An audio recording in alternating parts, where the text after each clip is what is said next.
Welcome to Pause on Purpose. I'm Pastor Paul, and we are going through this Advent season, and we are on our second day of journeying with Mary as the angel announced the good news that she would carry the Messiah. Isn't that fantastic? I mean, ladies, I've never been pregnant, obviously, but I can't imagine how excited you were when you first found out you were carrying the very first child in your new family. Now, how much more would you be excited if God came to you through an angel and said, "Oh, by the way, that boy, he's my son, and he is going to be the Messiah." I can't imagine the elation you would feel at that point. And there's no way you would ever forget that, right? Well, I tell you what, it was all peaches and cream until, well, let the Gospel of Matthew discuss this. I'm in Matthew chapter 1, and I'm starting in verse 18. We'll probably just stay there. It said, "This is how the birth of Jesus Christ came about. His mother Mary was pledged or betrothed to be married to Joseph. But before they came together, she was found to be with child through the Holy Spirit."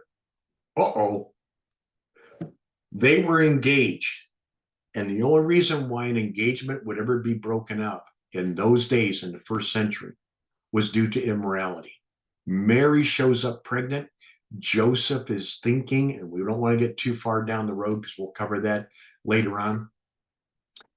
Joseph was thinking about putting her away or divorcing her quietly with dignity rather than exposing it publicly and putting her to shame publicly. And here we have a dilemma. Joseph gets the news that she's impregnated.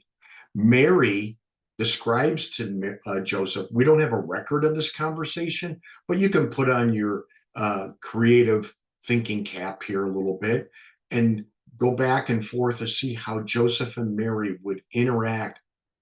And Joseph would say something like, "Mary, is it true?" And she goes, "Oh, you found out." He goes, "Yeah, I found out. It's starting to move in our two families." She goes, "I was just on my way over to tell you what the Lord had done, and I'm so excited." And Joseph was probably, "What do you mean you're excited? You're engaged to me, and now you're pregnant?" She goes, "No. Wait, let me explain it to you. The angel Gabriel came to me," and she goes through the whole thing and explains how the Gabriel, the angel, discusses and shows that this child is of the Holy Spirit, is of God. And not only that, he's going to be the Messiah. Now, guys, I don't know about you, but we've been around a lot of friends who like to tell fish tales. The fish was probably this big, but by the time they tell you the story after about three or four times, the fish is now this big. And guys they're in the world and more times than not with women, although women now today are working full time and nothing to take it away from them. My point is, when you're in the world and you're working, you get used to people stretching the truth, and you can smell it usually a mile away. And so is Joseph like thinking, "I'm not so sure about this"? But here's the point. Mary and Joseph have a dialogue. Yes, there's a crisis. Will this marriage go on like planned? Well, Joseph is thinking about giving her a certificate of divorce. So what's going to happen? If you were Mary, what would you do? Would you sit there and try to convince Joseph more and more? Would you say, "Okay, I understand," and go back to your home and say, I don't tell your mom and dad, "I don't know if this marriage is gonna," and kind of panic and talk to everybody about, "Hey, what am I going to do now? The Lord's talked to me. I believe this is of God.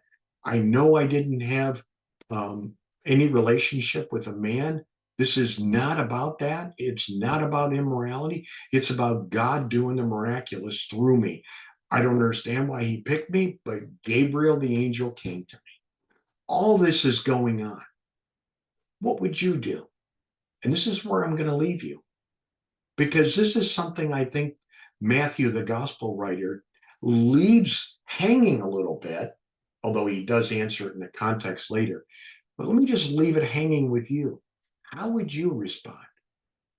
How do you respond when you find out news that sounds a little fishy, but yet the person telling you has never lied before and has never given you a reason to think that they're duplicitous? How do you respond? How will you respond? You go to God with that today. You think about that today. Ask God to show you how you can support someone who is not being believed, but you believe them because of their character. How can you come around and back them up at a time like this? What are you going to do? What's your first step? And then ask God to show you, because he's with you. So always go with God.